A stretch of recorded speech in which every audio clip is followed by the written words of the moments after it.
Okay, for the entire month of August, I'm going to be reading books with summer in the title to unlock the last little bit of the full summer effect that I can before it's fall. So these are the 3 books that I am trying to get to in August, and hopefully we can get through all of them. And yeah, I will share my thoughts as I go through them, and I hope you enjoy. Coffee cup before the day begins. Don't go, stay a while. We'll slow it all the way back down.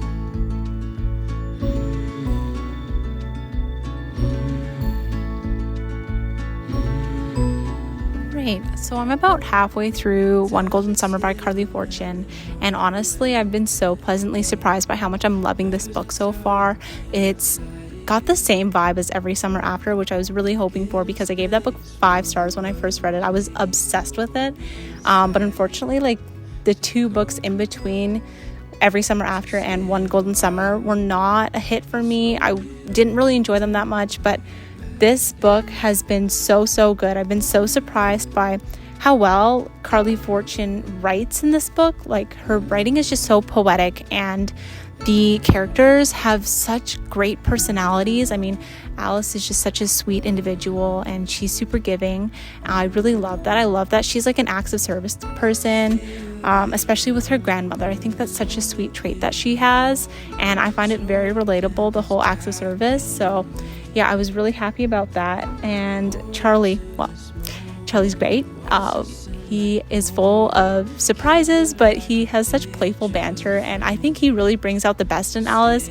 I mean, right from the start, we know that Alice is such a shy girl, and she is very introverted, but Charlie is just so playful, and he's so fun that I feel like Alice is like just able to kind of let herself go and just do what she really loves and kind of be that extroverted person that she can be and just not worry so much. And I really like that about their relationship. It seems like Alice is able to have fun with Charlie and still have those serious conversations when needed. And so far, the summer vibes are like absolutely immaculate. Like, I need to go to the lake right now because literally this book is making me want to go swimming.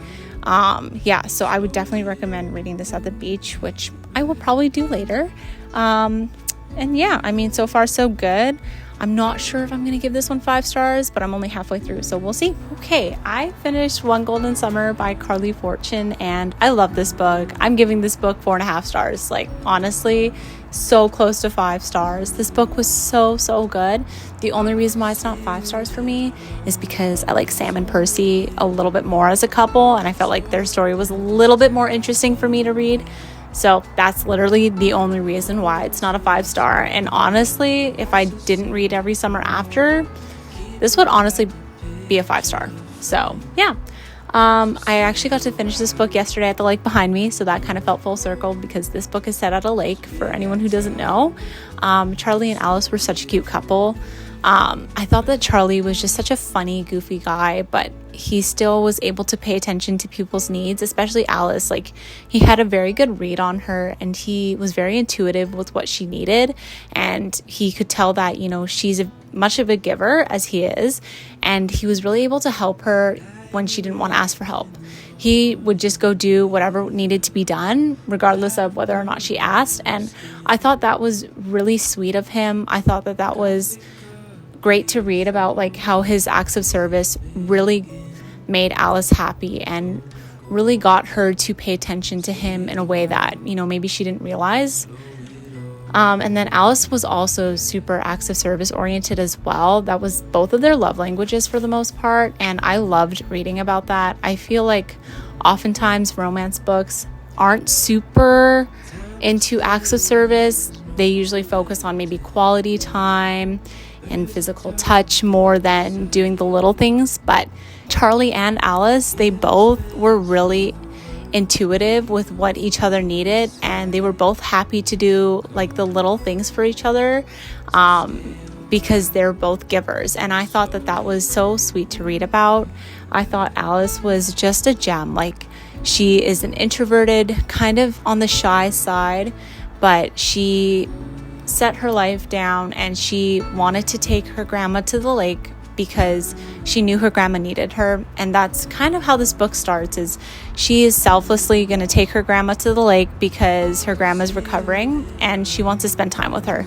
So I thought that already spoke to volumes of Alice's character as a person. And you see, as the summer goes on, she is like, you know what, I need to do something for myself. I need to put myself out there. And basically her and Charlie go off on the summer, kind of completing a bucket list. And Alice really, really tries to push herself and be bold and courageous to do things that, you know, are out of her comfort zone. And I thought it was so cool to read about someone actually completing a bucket list and like, you know what, I'm actually going to be bold and courageous and actively do this rather than just saying it. I thought that was so cool, and it just brought a whole new side to Alice's personality that we didn't expect as readers. So I thought that made her like even more likable than she already was. And reading about how passionate she is about photography also was a great aspect of this book that I really appreciated. And Charlie is such a great character as well. I mean, he's so sweet. But the one critique I have about this book was the third act conflict kind of stemmed due to miscommunication.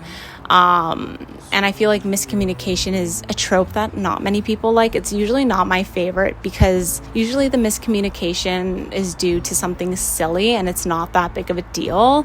But in this case, Carly really surprised me, and the reason for the miscommunication felt valid. Like it honestly did.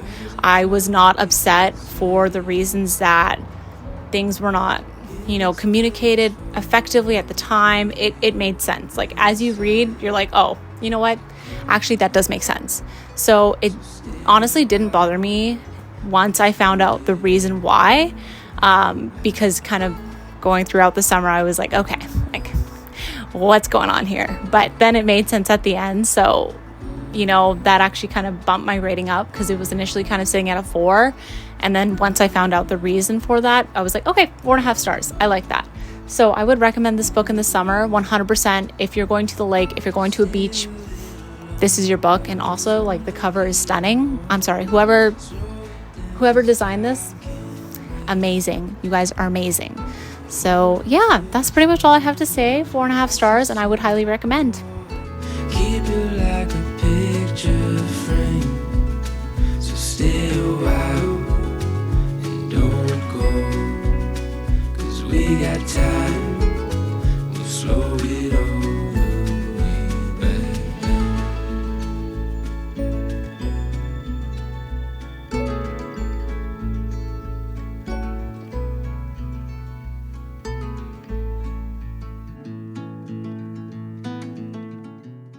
Okay, I'm well over halfway through Just for the Summer, and so far this book is honestly so good. I mean, I've been flying through this. I just started this yesterday, and let's see how far I am. Yeah, I'm just over halfway. I'm on page 208, and so far this book is great. I mean, I really like the dynamic between Justin and Emma. I think hearing about Emma and her backstory is super cool. She has a lot of depth as a character, and I really appreciate like hearing about her relationship with her mom and also her relationship with her best friend. I really like that. And then Justin is also super sweet. He's so funny. Like, he cracks me up with the things that he does for Emma. He's very like kind of acts of service, but he's just like a if he wanted to he would kind of guy, and I really appreciate that. Yeah, there's a lot more depth in this book than I thought. It is a summer rom-com, but it's a lot deeper. Justin and Emma are both going through a lot individually, and they're both learning about what the other person is going through, and I think reading about that kind of makes me feel more attached to them as characters, and I'm liking this book even more than I thought I would. So far, my only complaint and critique is that Abby Jimenez chose to write this book in past tense, and I hate that. Like, I'm not gonna lie, I absolutely hate that. Like, I'm reading a sentence and we get both Justin and Emma's point of views, but every sentence is past tense, but then they're talking to each other in the present tense, and I just wish she would have written this in the present tense, because my brain literally hates that it's in past tense. Like, I cannot tell you how many times I'm reading a sentence and my brain will just switch it to present tense just so that it sounds better and more fluid as a book. So that's my only critique. It just does not make sense for this book to be written in past tense. I don't know why she chose to do that. I guess it's her choice as an author. It doesn't make sense for this book at all because everything is happening in real time. So I wish that was something that, her editor would have told her about. But honestly, besides that, this book is really good and I'm excited to see how it ends. Okay, I finished Just for the Summer by Abby Jimenez, and I love this book. I thought it was so cute and such a great, wonderful summer read, and it honestly had a lot more depth than most summer romances, which I appreciated. So yeah, I gave this one 4.25 stars, I believe, and the only reason why it's not a 5-star is just I didn't get that feeling, and like I mentioned earlier, the past tense writing kind of messed up the fluidity of the book in my opinion, so that's my only critique. Diving into Justin, I thought he was such a uniquely funny and charismatic character. He was so reliable, and that really worked because Emma needed someone who was just always there for her. So I really like the way Justin dealt with hardships in this book and just how communicative he was. He would tell Emma straight how it was. He didn't really hide his emotions or miscommunicate because he didn't want to waste time. He knew what he wanted and he was very straightforward, and I really appreciated that. As for Emma, she had more of a sad and traumatic past that really took a toll on her and really shaped who she, is at the current time of her life right now. So we deal with her navigating that and really struggling to form relationships due to her traumas. So I really liked seeing how someone's history can shape their present and their future. I thought that Abby Jimenez wrote that really well, and the way that Justin was able to be such a reliable character for Emma was played into perfectly because that's exactly what she needed. And I think what Emma chooses to do in this book and how she goes about, her life, it makes sense. She's dealt with a lot, and honestly, some of the choices that she makes, at first I was like, I don't know, but we get an explanation, and I really like where Abby Jimenez took this book and where their storylines kind of went and how they, came back to each other after the third act break. So yeah, overall this book was super enjoyable and I would definitely recommend it for the summer. And then the next book I'm starting, you probably already saw, is Summer Romance by Annabelle Monaghan. I've actually never read any of her books before, so this is my first book by Annabelle Monaghan. Wow, that's a tongue twister. So yeah, I'm excited. It looks a lot shorter than that one, so I'll probably fly through this a lot faster. So yeah, I'm definitely looking forward to it. I have literally no idea what this book is about. I've tried to avoid any sort of summaries because I like going into it blind. I've heard really good things about it, and so that's good enough for me. And don't go, 'cause we got time. We'll slow it over.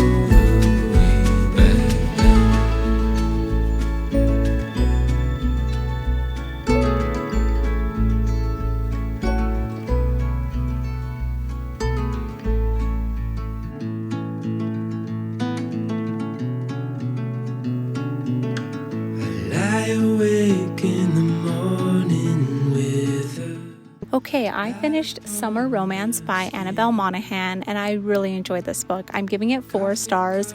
I will definitely be reading more of this author's books in the future, and I would definitely recommend this as a summer read for sure. So our female main character is Allie, and we go into this book finding out that she's 38 years old. She is going through a divorce, and she is now trying to raise her 3 kids kind of as a single parent because the father is not super present. And on top of that, Allie is also dealing with grief after losing her mom 2 years ago. And we find out that her mom was like her best friend. Her mom was very close to her and helped her raise the kids and all that. So we learn about that and how Allie is trying to do her best for her kids, but she's kind of doing the bare minimum for herself. And when we get introduced to the male main character, Ethan, he is kind of able to take Allie out of her grief. He's able to like allow herself to have fun again and just enjoy the summer and not be so serious about everything all the time, and just try to connect with her kids again and really enjoy her summer. So she goes into this relationship with Ethan thinking that it's going to be a summer romance and she's just going to have fun, and that's how it starts. And honestly, I really like where this book was taken and how the author kind of made Allie come out of her shell and just kind of go back to who she is as a person. We find out that Allie kind of became a doormat in her relationship. Her ex-husband kind of walked all over her and she just accepted it. And in this book, Allie realizes that she doesn't want that anymore. She wants to be this strong, independent woman while also kind of pursuing her own dreams and her own interests. And she really fights for that in a way that, you know, she's still there for her kids and for everyone who needs her, but she starts realizing that she's also able to do things for herself. And I really enjoyed that. The third act conflict in this romance made perfect sense to me. And honestly, she is such a good mom. I really, really enjoyed having her kids be so present in this book and just have their personality shine through. It really makes sense, the decisions she makes, and it shows just what a great mother she is. So I appreciated that so much. And her relationships with everyone else just shows how caring she is and how selfless she is as a person. And I feel like Ethan did bring out the best in her. I wish we got to know a little bit more details about her feelings towards Ethan a little bit earlier on, but that's okay. I also like that Ethan was so forthcoming with how he felt about Allie from like day one. And I think that she needed that. I think she really needed someone to chase her and want her because she's never had that before. So to have Ethan just be so blunt and honest about how much he truly likes her, I think really worked. And he showed that he was not willing to give up for her. So I really like that. And yeah, that's pretty much my thoughts on this book. I would definitely recommend reading this in the summer. So maybe not this year, but probably next year.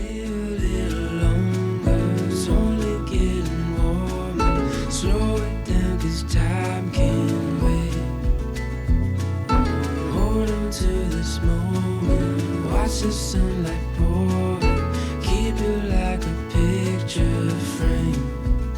So stay a while and don't go, 'cause we got time.